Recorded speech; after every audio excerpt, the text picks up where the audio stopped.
سب سے پہلے آپ کو اسلام آباد الیکشن کمیشن کے باہر لیے چلیں گے جہاں اکبر ایس بابر میڈیا سے گفتگو کر رہے ہیں. اس کے بعد اتنی بڑی ہے کہ پورے پاکستان کو اپنی لپیٹ میں لے لیا.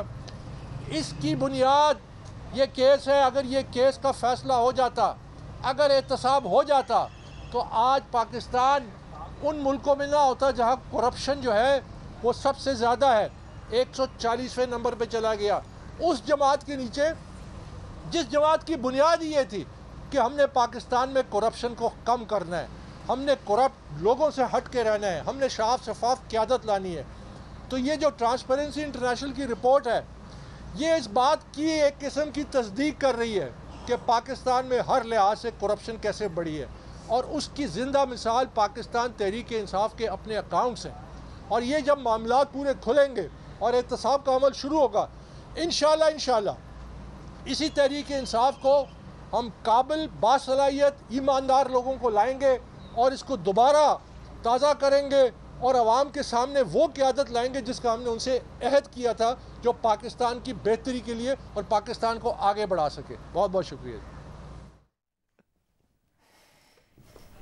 الیکشن کمیشن کے باہر کے آپ مناظر دیکھ رہے تھے جہاں پر اکبر ایس بابر الیکشن کمیشن میں پی ٹی آئی کی مبینہ فارم فنڈنگ کیس سے متعلق گفتگو کر رہے تھے.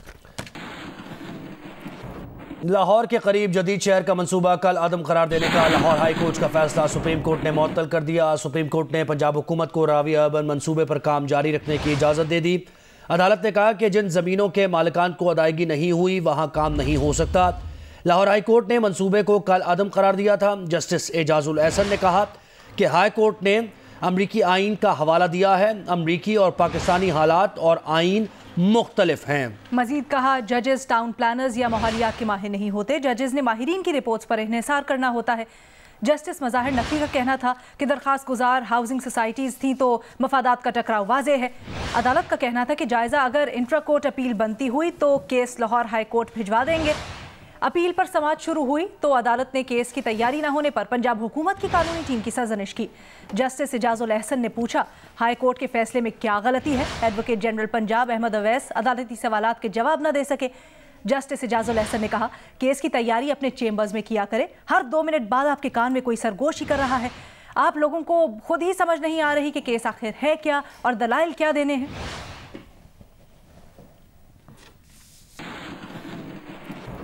سینٹ اجلاس کی کارروائی ملاحظہ کیجیے جہاں قائد حزب اختلاف یوسف رضا گیلانی اظہار خیال کر رہے ہیں.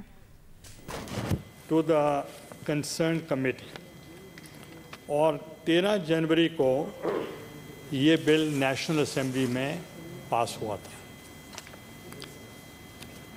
جب سینٹ میں یہ 27 جنوری کو آپ نے ایجنڈا جو دیا تو جو میرا سٹاف ہے ان کو ملا کوئی 11:50 میں.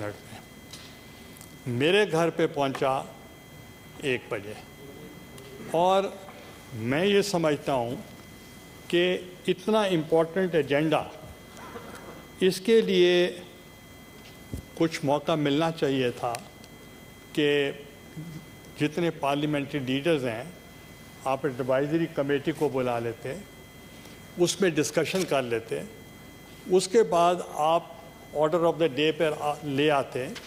چونکہ 15 دن کے بعد 2 ویکس بعد اگر آپ نے یہ دیا ہے تو 2 ویکس میں اس کا مطلب ایجنسی نہیں تھی, تو 2 ویکس میں آپ ایڈوائزری کمیٹی کو بلاتے.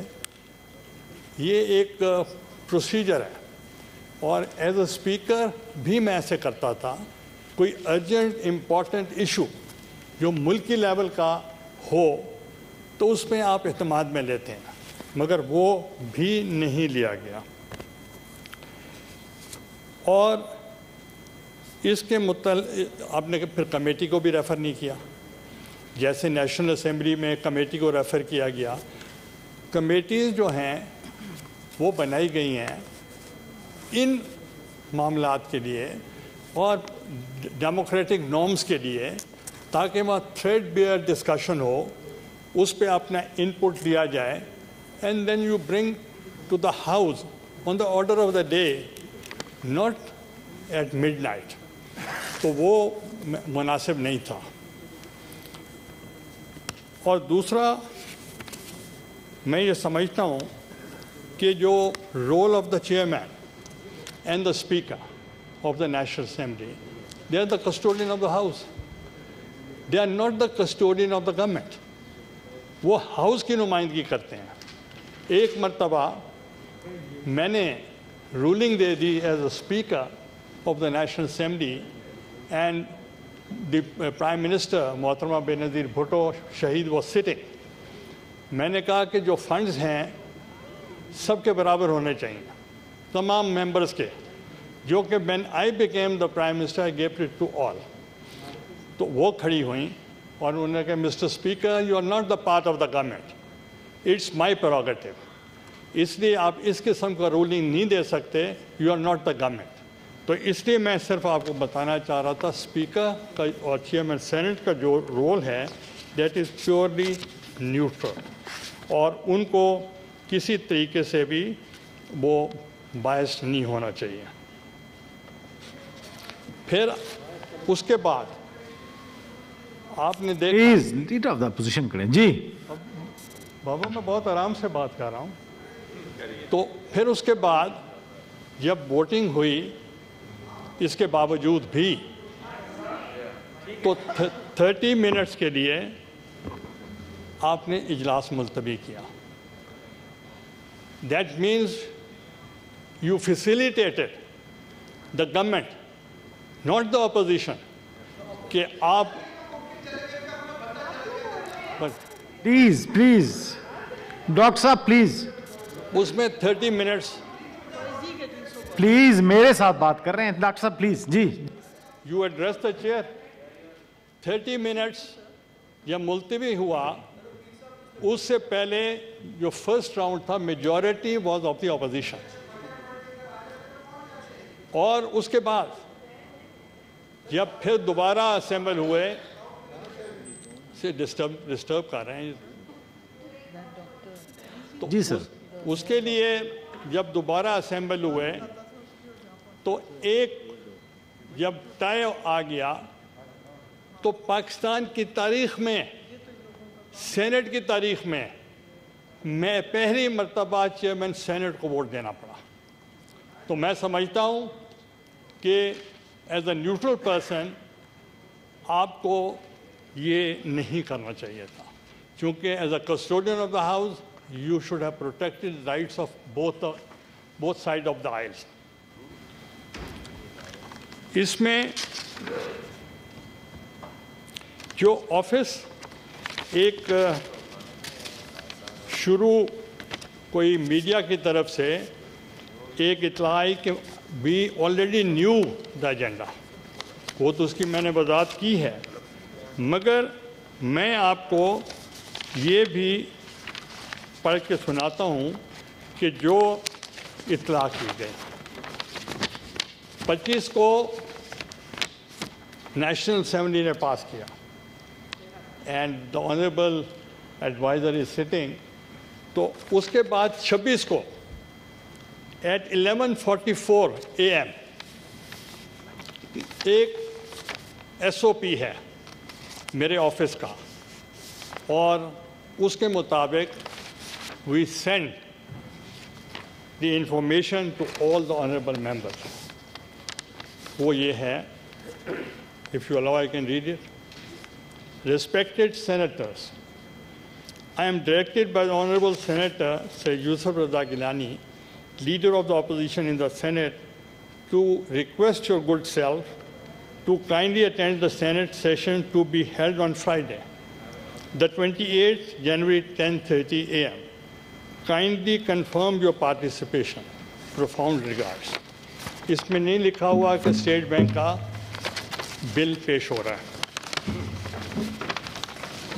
اس کے علاوہ جب میں پرائم منسٹر تھا تو کانسٹیٹیوشن کو پروٹیکٹ کرنے کے لیے, not to protect myself, I was under oath as you are under oath.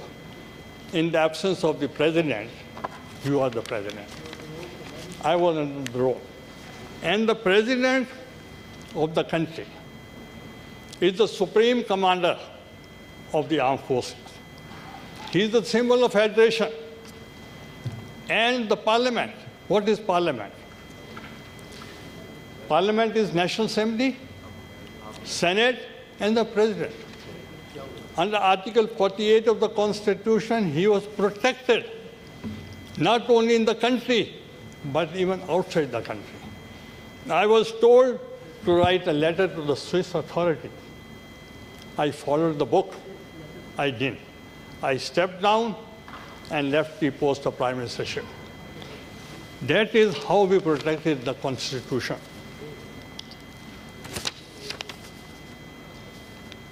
I'm not astonished by the harsh words of my opponents, but I'm astonished by the silence of my well-wishers.